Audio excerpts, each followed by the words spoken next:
आज हम बात करेंगे उस शब्द के बारे में जो एक दर्द में राहत, दुख में तसल्ली, निराशा में आशा, सताओं में दर्द से भरी हुई पुकार है, मारनाथा। आखिर बाइबल में इस शब्द का जिक्र क्यों?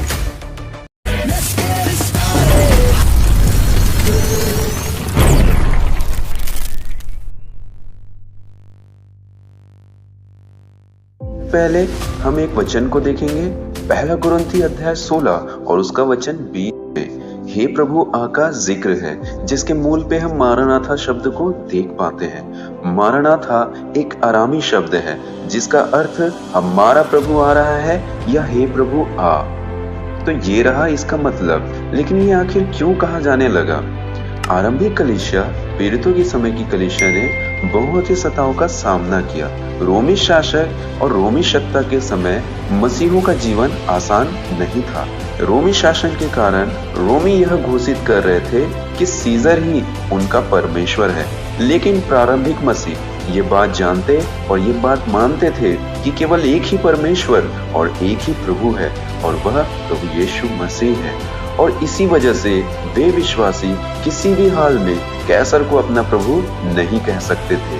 और इसका परिणाम यह हुआ कि रोमी शासक ने उन्हें देशद्रोह के रूप में देखा। उन्होंने उन्हें सताया और मौत के घाट उतार दिया। उस प्रतिकूल परिस्थिति में रहते हुए विश्वासियों का मनोबल और उनकी आशाएं टूटती हुई दिखाई देती है।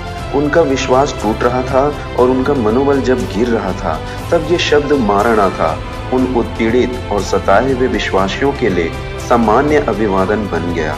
मारनाथा यहूदी अभिवादन शालोम अर्थात शांति की जगह ले लिया था। तो दोस्तों, आपके मन में अभी भी एक प्रश्न होगा कि केवल क्या सताओं की वजह से ही मारनाथा कहा गया? बिल्कुल भी नहीं। प्रभु यीशु के चेले ये बात जानते थे कि आगे चलकर आने वाले समय में लोगों के द्वारा वे सताए जाएंगे, क्योंकि प्रभु यीशु ने उन्हें पहले से ही कह दिया था। यूहन्ना का सुसमाचार 16 अध्याय और उसका वचन 20 में प्रभु यीशु ने कहा कि तुम रोगे और विलाप करोगे, परंतु संसार आनंद करेगा। तुम्हें शोक होगा, परंतु तुम्हारा शोक आनंद में बदल जाएगा। चेले ये बात जानते थे कि प्रभु सब ठीक करेगा जब प्रभु अपना राज्य स्थापित करने के लिए वापस आएगा। और इसी बात से उन्हें हौसले मिलते थे कि प्रभु के राज्य में जब वो आएंगे तो फिर न दुख होगा, न क्लेश होगी, न उत्पीड़न होगी। और इस सच्चाई से उन्हें बहुत सुकून मिलता था कि हमारा प्रभु आएगा और फिर सब नया होगा। वे इस बात को याद रखते और एक दूसरे को याद दिलाते भी थे कि प्रभु आ रहा है।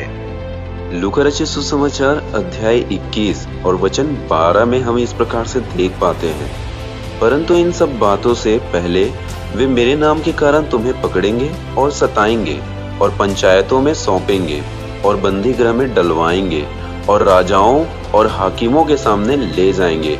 और वचन 28 इस प्रकार से कहता है, जब ये बातें होने लगे तो सीधे होकर अपने सिर ऊपर उठाना, क्योंकि तुम्हारा छुटकारा निकट होगा।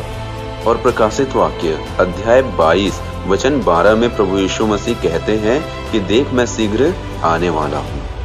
प्रभु यीशु ने अपने दोबारा आगमन और तैयार होने के विषय में बहुत सी भविष्यवाणी भी कही है, जैसे कि मत्ती रचित सुसमाचार अध्याय 25 वचन 1 से लेके 13 वचन तक और लूका रचित सुसमाचार 12 अध्याय वचन 35 से लेकर के वचन 40 तक हम देख पाते हैं।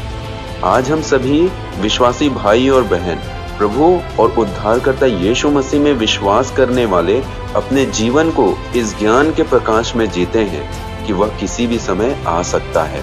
प्रभु की आवाज और उसकी बुलाहट, उसके आगमन की आवाज आने पे हमें तैयार होना होगा। मेरे प्रियो, हर दिन हमें उसके आने की उम्मीद करनी चाहिए और हर दिन हमें उसके आने की लालसा करनी चाहिए। मारनाथा ये शब्द हमें याद दिलाता है कि हमें आत्मिक बातों और आत्मिक चीजों की धुन में लगे रहना चाहिए। संसार की चीजें और संसार की बातें हमारे जीवन को उथल पुथल करती है।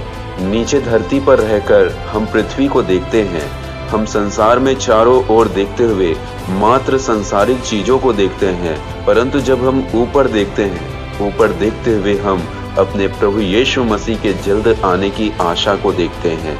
मेरे प्रियो, उन लोगों के लिए जो आज निराश हैं, मारनाथा। उन लोगों के लिए जिनकी आशाएं टूट रही है, मारनाथा।